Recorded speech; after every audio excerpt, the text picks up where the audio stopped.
What's up, gang? It's Monday. It's June 3rd. I'm Dominic D'Angelo, and it's Rumor and Innuendo. And I'm here with Robert Karpelis, WE Creative _ish.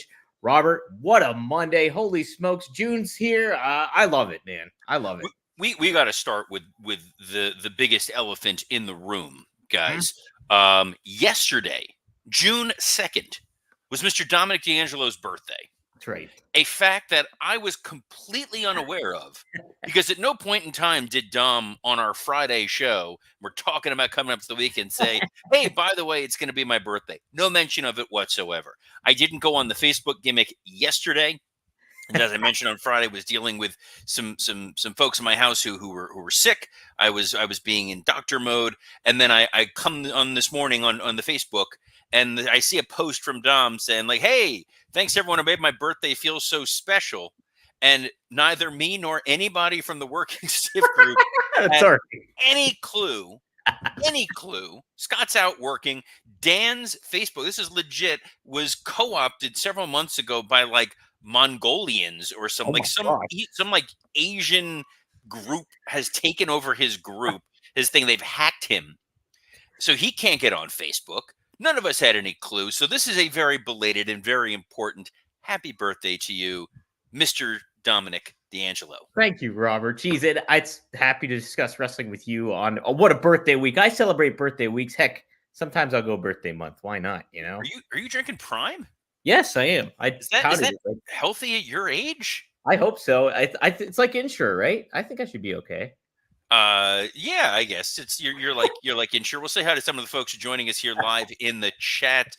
Antonio Santos said, "Missing my rumor and innuendo, just to inject it in my veins." Skillo says, "First time I've caught in a while. Not here for the WWE or AEW news, only here for the Billy and the CW news." Skillo, we got a little something special for you coming up. Travis Wadlow says, "I will sit in the Clockwork Orange chair so I don't have to blink for rumor and innuendo." Appreciate it. Everybody who's joining us from around the world. Dom, we got a ton of stuff to talk about here today. So where you want to start us? Right, Robert. Let's start, I guess, with SmackDown. What happened? What went down on SmackDown? Pretty crazy, actually. AJ Styles, right before SmackDown kicked off on Friday, Cody Rhodes made a cryptic tweet talking about retiring and how, you cherish all these moments and put a blue heart on there. And hey, that wasn't for him.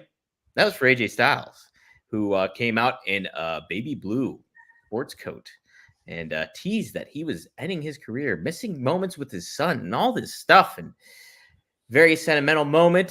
Cody and him embraced, and it was all a ruse, akin to Mark Henry in the John Cena days, with the salmon jacket, not baby blues. But this seemed what'd you think of this segment? Is it it feels too soon, it feels too parallel, it makes Cody kind of seem a little oblivious, right?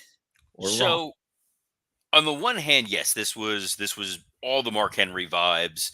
You felt like you were telling a second version of the same story.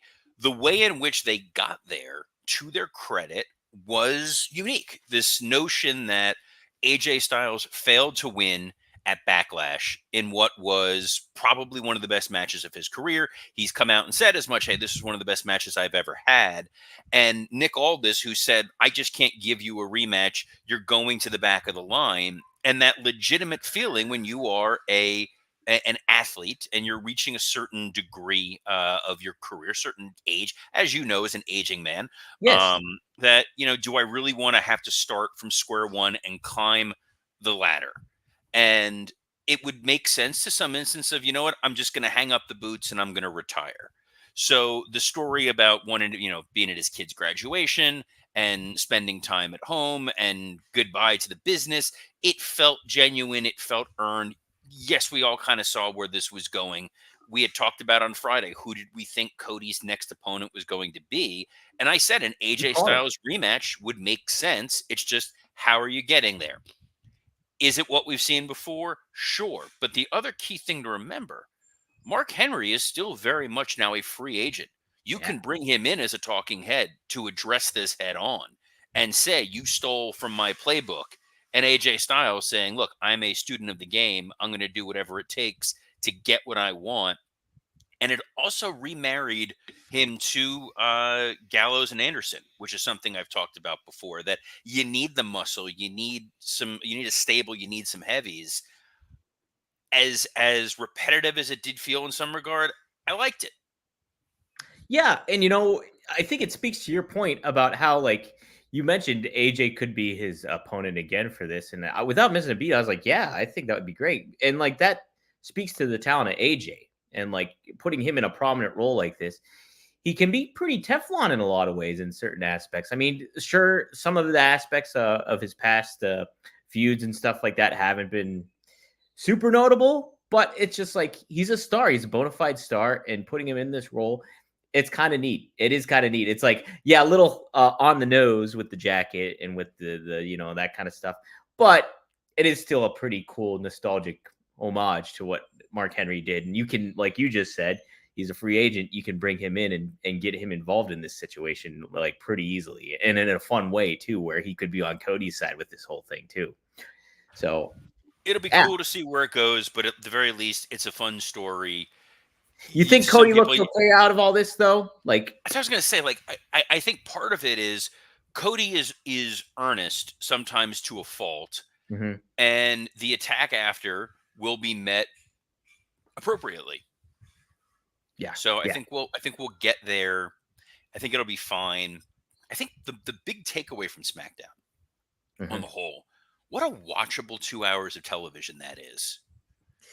It's a You good know, good for a Friday night. Raw sometimes can be a challenge. Raw Mhm. sometimes can be a little bit of a, it's 9:35, it's 9:40, and you still, I got another hour and 20 minutes to go, and what have you. SmackDown is 2 hours. It's in and out. It accomplishes things, and it's done, and it's accompanied by a lot of really fun matches. Yeah, it is, and there was some fun matches on here. We had Ciampa go up against Austin Theory. We had AOP going up, and oh no, that's tonight. We had Street Profits challenging. What's the team? I'm even looking at the name. Well, they don't call them the Gorillas of Destiny, but it was the Gorillas of Yes, Destiny. making their debut nonetheless. So, Tongaloa didn't get much of a like pomp and circumstance when it comes to, hey, this is his debut match, big time thing. But it's pretty cool that they're here and mixing it up with a tag team like Street Profits. So I think that's Those pretty neat. four look like they were having a hell of a lot of fun. It's Man. kind of this excitement where you realize you're getting all these new toys that have opened up and all these different opportunities. And the Gorillas of Destiny are going to be a physical team.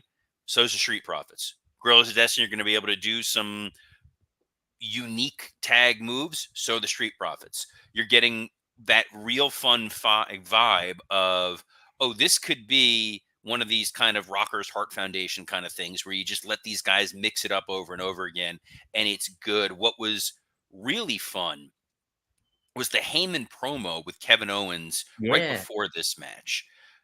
Paul Heyman is telling a beautiful story with the bloodline. And I say that as knowing that he's probably the one who's helping move that pencil.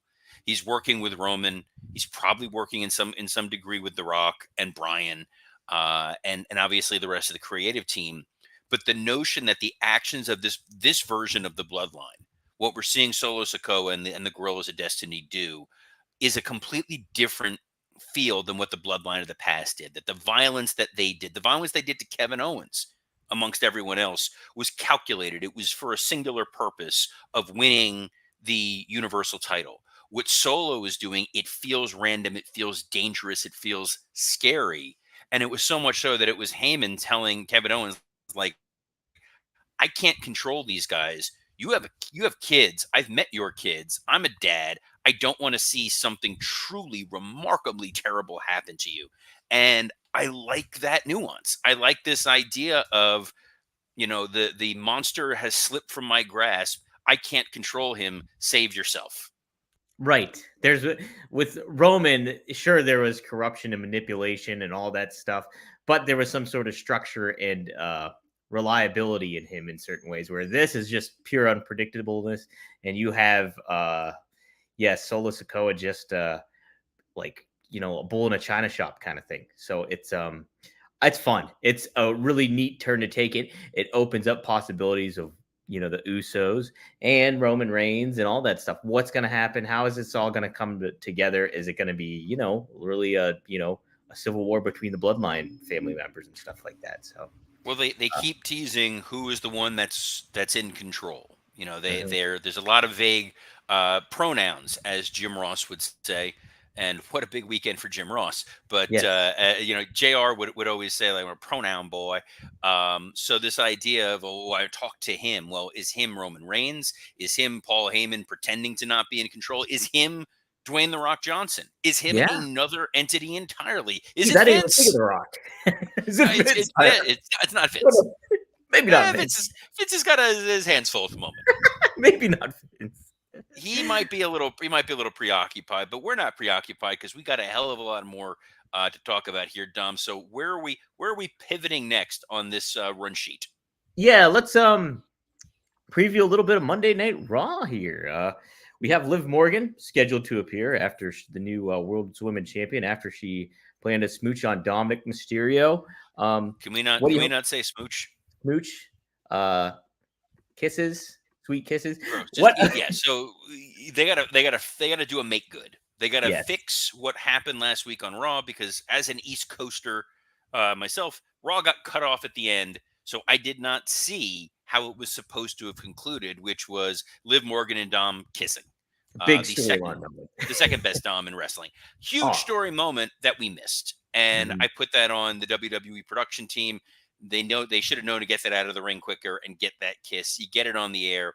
You have those vibes of the Shawn Michaels, Bret Hart super kick in the wheelchair that never made air. So you gotta open Raw by showing something that should have been like the buzz of the week, instead of people talking about the production gaff.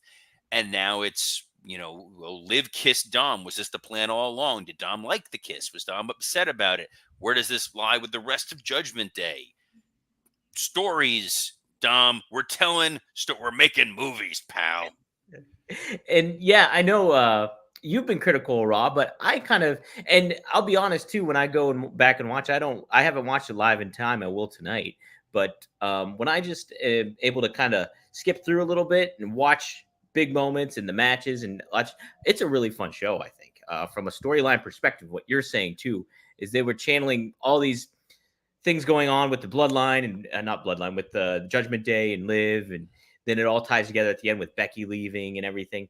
It was a lot of fun. I think a lot of good crossover and stuff like that, and it kept me engaged, like with everything that was going on. I had to tune into every different storyline segment that was going on. So it's long. It's 3 hours. It's SmackDown's a little bit more digestible when it comes to that, but yeah, it's a lot. It's a fun it's a fun storyline. Just I think it's kind of that old school like Bruce Pritchard kind of entertainment kind of stuff. Hey, he's still there, so It's it's weird good. to hear the words Bruce Pritchard and entertainment together. I'm kidding. We love Bruce. We love all of our family here on ad-free shows, even if we're not streaming on ad-free shows today, because of you, Yes, Jeff Jarrett. Jeff. Gee whiz.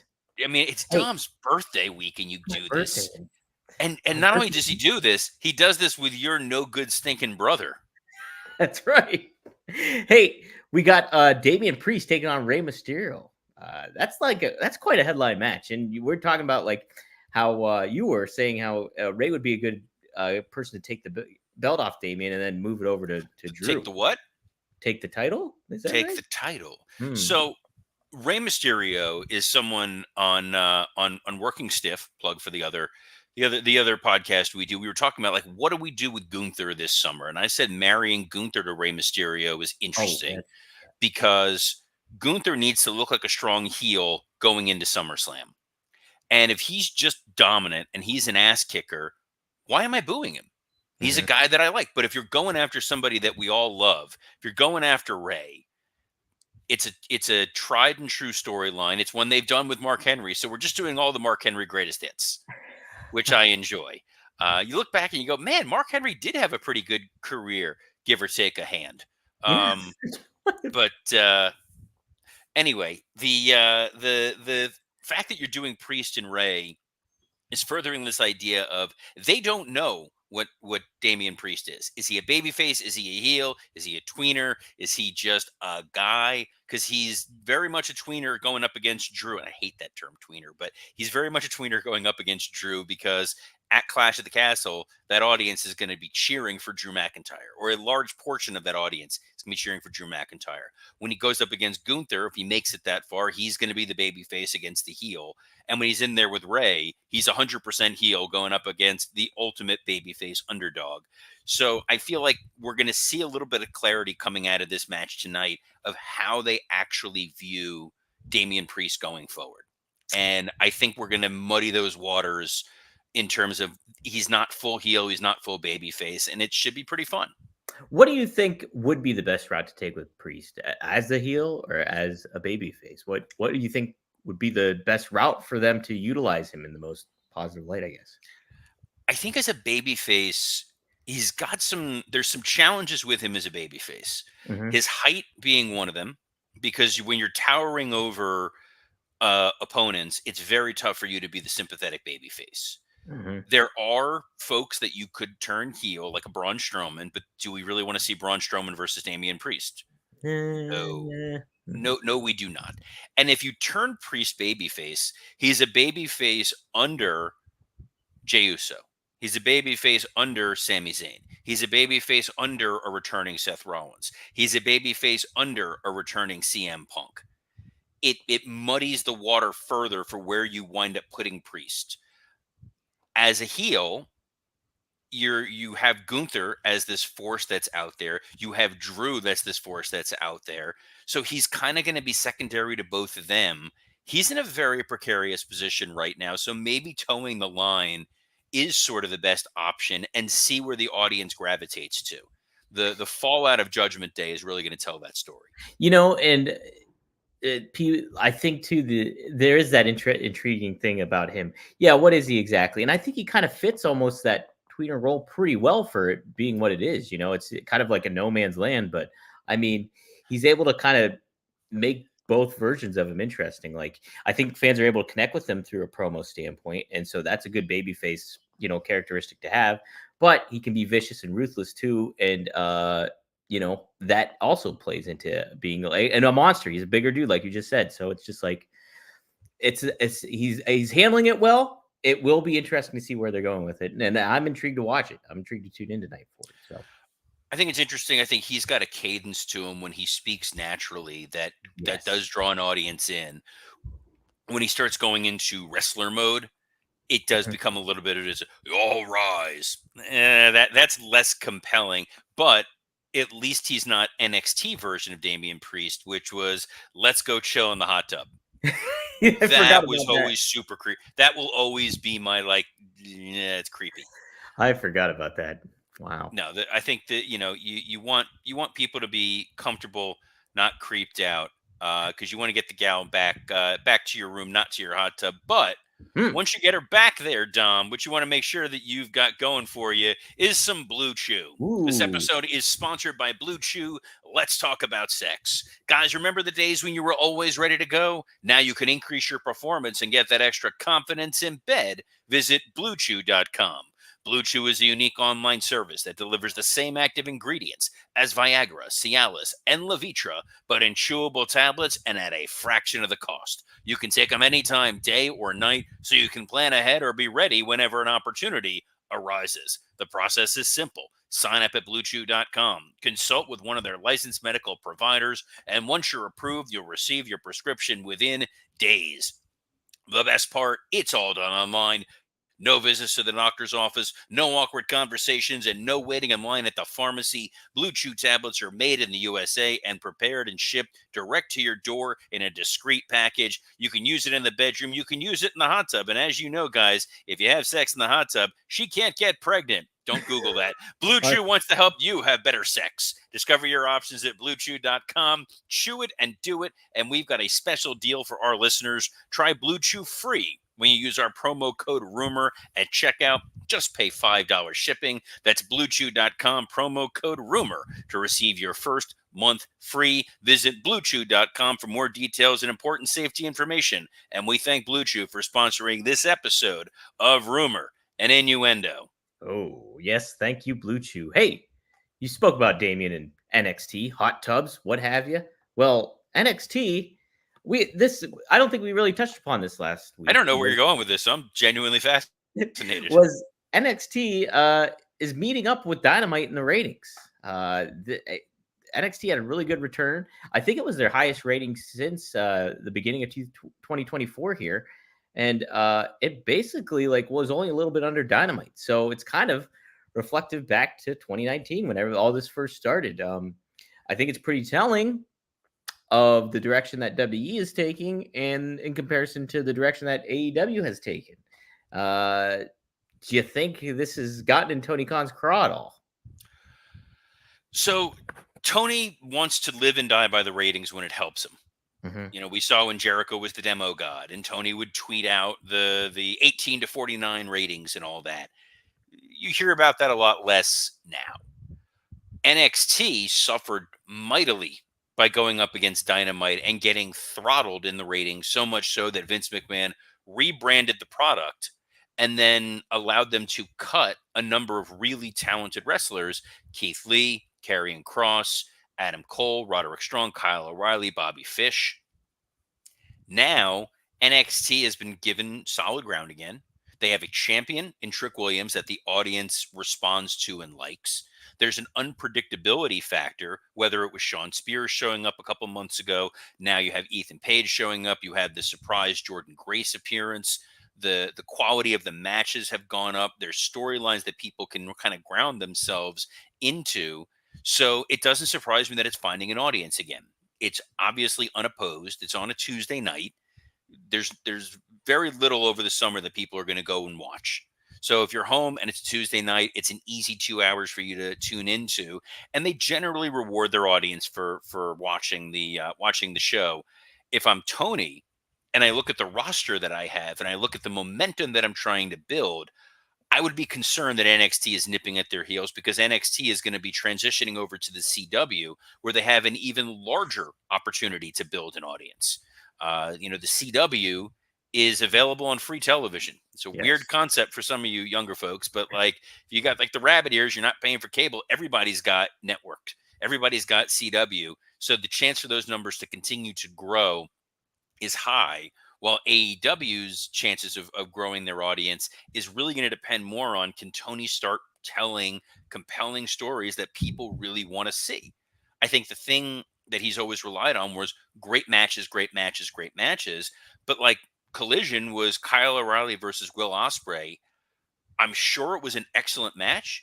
I heard nothing about it. And that includes those of you listen working stiff, Scott Chaplin heard nothing about like this match. So the idea of it's gonna be great matches is fine. It doesn't translate to appointment TV. Right. And like this new version of NXT that we've been seeing is kind of reflective of what we enjoyed from NXT like about 10 years ago. Is like, hey, you have these names that are established, some established, but you have these rising and up and coming characters that blend really well together, and you're making both of these collide, pun intended, for NXT to make it happen. And it speaks to what was intriguing for fans of us, like when we were back watching that. WWE Raw wasn't really hitting all those notes. NXT was kind of supplementing that for us. So I think NXT has found that balance. This is kind of what we wanted from AEW, was this blending of old stars that were recognizable on WWE with the new stars, their homegrown talent that AEW had. And we thought we were getting it. We got it for a little bit, maybe, but everything unraveled. No consistency. And here we are right now. And so that's it. That's basically it. Well, the NXT has the advantage of Shawn Michaels being the one who's telling these stories. And I know this is breaking news, and this is rumor and innuendo for you guys. This kid Shawn Michaels kind of knows a little bit about the business. Yeah, he's a rising. It's wild that him and Hunter, when it's not them and it's not their particular storylines and their particular matches, like they look at the whole chessboard and they go, "Oh, we know how to make all this work." Yeah, it is crazy. I mean, you think about it too. A lot of people that are super talented and are top at their game can't really coach. A lot of the time, you'll see. Oh, that was the problem we had with Ricky Steamboat. Hmm. was we had Ricky Steamboat as a producer, and Steamboat, who I absolutely love and adore, couldn't break it down and talk about it with people and say like, hey, here, because he's just kind of like, well, just be Ricky Steamboat. And the problem is most people are not remotely talented enough to be Ricky Steamboat, and he can't really explain why that magic works. And some of these agents over the years have figured those formulas out, and it's what made Patterson so successful in Hmm. being able to just see everything and figure it out. Hunter is such a student of the game that when he's thinking more selflessly, you get a better show. And Sean, who's now settled down into this role, has taken over for Dusty as the guy who's building the next generation of talent and showing them like, hey, here's the kind of guy that I would want to work against. And here's the kind of guy because when he was champion at such a down time with some of the folks that he was stuck having to wrestle with, that he just didn't have the crop of talent to work against, and would have to elevate and pick, and would say, even at his most selfish, at his most obnoxious, coked out Shawn Michaelsy, he would be like, give me Mick Foley. I want to wrestle Mankind, and I want to have a great match. They know that iron sharpens iron, and I think that's what he's building in NXT. Guys that when they get to the main roster and Hunter gets to get his hands on them, he's going to be able to build a really great show. At the same time, we see what's going on with AEW, and it's frustrating. It is. It is. It's like, they have all these opportunities. They've had several moments to make and build up on, and they, more often than not, they haven't followed up with it, and they've lost a lot of intrigue from a weekly basis. And it's Because they thought they had more time. mhm. It's kind of the allure of when you have that immediate success, you think that it's always going to work. It's always going to be the high times. And when I would always be critical of them when they were great, and I would get angry tweets, angry DMs, angry yelling at from Scott. And I'm going, yeah, but okay, things are working out great at the moment, but where are you building for 3 months, 6 months, a year from now? And now the chickens have come home to roost, and they're going, oh, we really don't have a lot of places to pivot. We don't have a lot of different directions to go. And the marketplace is bearing that out. It is. Well, should they go 3 hours, Robert? Because that was our next little news item I had for the over the course of the weekend was Tony Khan spoke to Shaq of CBS Sports. Not the Shaq you're thinking of, a different Shaq. Oh, not the Shaq I was thinking of. I was like, why is you talking to Shaquille O'Neal about it? So this is the crazy thing. Maybe the only thing because Collision doesn't seem to matter. Yeah. The Collision ratings have shown people are not tuning in on a Saturday night. Its time slot is spotty because of playoffs, so there's no continuity of watching it. My DVR sometimes doesn't record Collision or Rampage if it's gotten moved to another night or another time. Rampage is a completely forgotten show. It's the show that Punk, it was like, you're going to use these guys, and then they just nowhere. And if you're Right. not going to do a brand split, and you're not going to let guys define their identity, do 1 3-hour show, make use of the people that you have, and go from there, because it's clear that Dynamite's the only thing that really matters. And that would be the cohesive thing to do because these shows don't line up. People don't follow from show to show. I tune into Dynamite when I can, but I'm not tuning into Collision. I haven't tuned into Collision in months. And now, if you have it all in one set block, okay, this is your weekly dose of AEW. Here it is. Boom. Tune in next week. And I'm kind of with you on that. I would challenge Tony. Don't go to 3 hours. I think 3 hours is a long time of TV to an audience. It is. Make Collision so essential and so necessary that we as the audience are punished for not having watched Collision. That it is, my God, did you see what happened on Collision? This is must-see television. You can show highlights on Dynamite. You can say, here are the things you necessarily need to know, but you make Collision unmissable. Do that. Make it so that I have to go pull it out on my DVR. Make it so that I have to take time out of the rest of my day and go watch what happened on Collision on a Sunday morning, or take away time from listening to all of Dom's other podcasts. And Dom, if they wanted to take time away from listening to all his other podcasts, what are the podcasts they should be ignoring that you are a producer of? You Stop should putting be. the Prime bottle. Prime is not a sponsor of ours. All due respect to Logan Paul. But get that out of here. We do have a new sponsor who's going to be Yes, excited for showing up, who's going to be joining. Very excited. I got the Oh, product in the did you? mail. I haven't gotten one It yet. arrived yesterday. We'll get to that in a minute, but we'll get to that when we do talk about it. Not in a minute. But Dom, where can the good folks find you?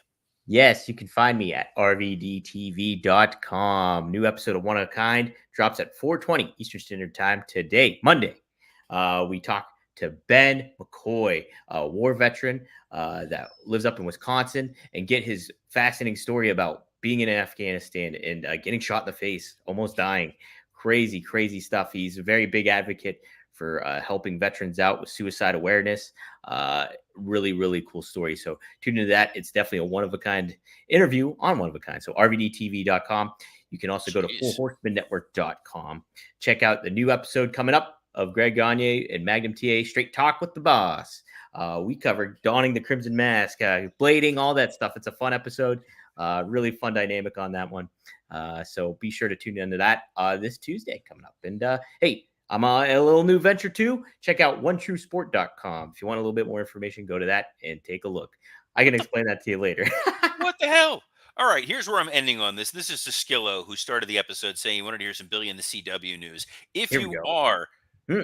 I almost said wrestle roast. We were a wrestle working stiff. If you are a working stiff Patreon member, Dan St. Germain and I watched the very first episode of Billy in Carneyland.